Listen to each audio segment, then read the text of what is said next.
questions sa Okay, gustong go. itanong sa inyo na paano kaya mo lulusutan kung sakaling ikaw tong tao na nasa ganitong sitwasyon? Okay, go. Naglilihi yung misis mo at nakiusap siya na gusto niyang ipagluto mo siya ng super anghang na Bicol Express. Yung punong-puno ng sili. Kaso pagpunta mo ng palengke, ang sabi sa inyo ng tindera, 1,000 ang 1 kilo ng sili. Ano pong gagawin niyo? May tanim kasi akong sili sa bahay eh. Putik ano? Niyari si Harry Roque, no? Kasi nung time ho na yan, mga kababayan, naaalala nyo, nung time ni Digong, umabot, natatandaan ninyo? Umabot ho yung presyo ng sili na 1,000 mahigit. Tatandaan nyo yun? Putik, binato kay Harry Roque.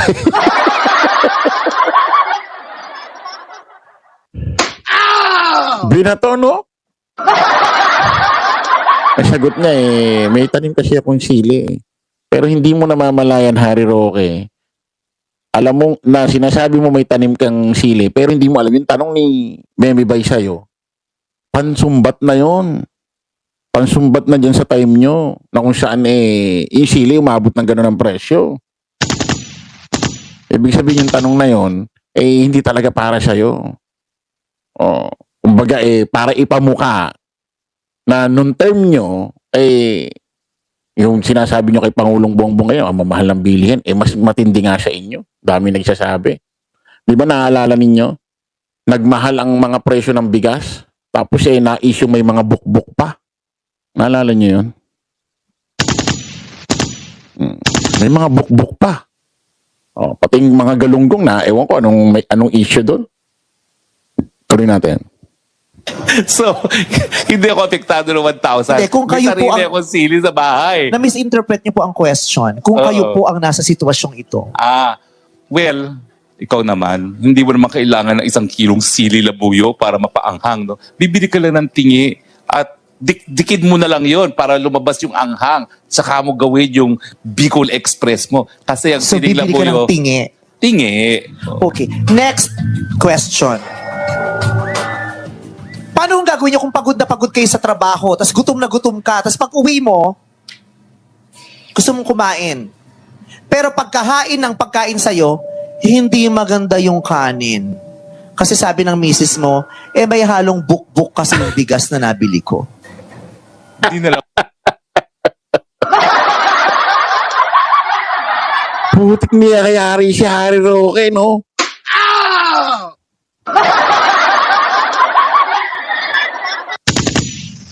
Sabi nung ni Roslyn Isidro, parang galit si Memi Bay. Ako tingin ko galit talaga. Pati yung daway ng pananalita niya, magbigkas ng word, no? Ang tigas. Tingin ko hindi niya gustong ma-interview to si Harry Roque. Kaso, no choice. Yun yung inimbitahan ng production. Yun ang inimbitahan ng production. Pwedeng inimbitahan din talaga nila para magago nila dyan.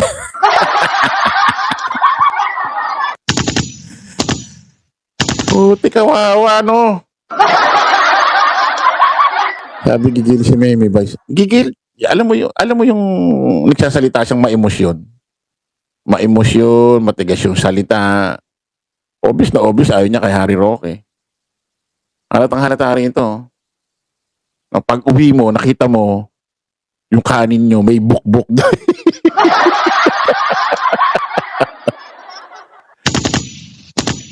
Kawawa ang puting. Tuloy natin. Hindi na lang ako kakain ng kanin. Well, unang-una nagpapapayat kasi ako kaya talaga konti lang ang kanin kinakain ko. So, Paano kung payat ka ngayon? oo nga eh. Pero alam ko yung problema yan kasi nga talagang rice ang kinakain natin. Kaya naman ako lumaking ganito, no? Talagang bandehadong bigas, kanin ang kinakain ko. No? Pero sa akin, aaminin ko, walang dahilan para kumain tayo ng bukbok. Kasi in the first place, kapag imported na yung rice, binayaran na natin yan eh.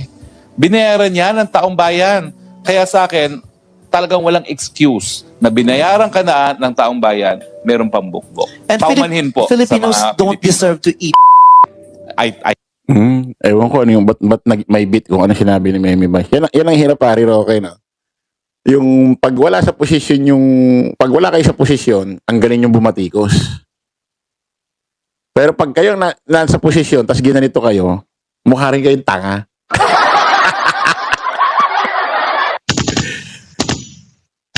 Ay, nangyari sa'yo rito.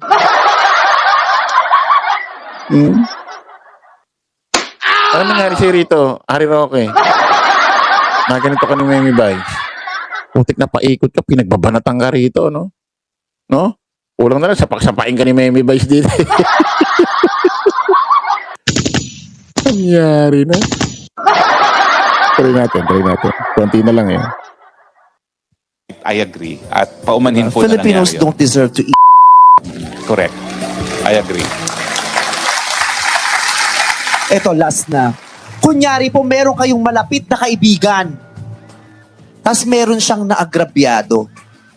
Alam mo ang totoo na nakapang-agrabyado siya. Pero gusto niyang ipagtanggol mo siya at pagtakpan mo siya.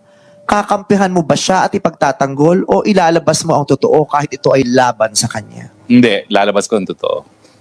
Ganun talaga ako. Walang alternatibo. Sa akin, truth should be a natural advocacy for anyone. And it shall set you free. Baka si ano yan, baka si Digong yung tinutukoy doon. Grabe ano? Tingnan nga natin kung ano. May post ba ngayon si Harry Roque? Tingnan natin kung may bagong paninira si Harry Roque. Tingnan nga natin.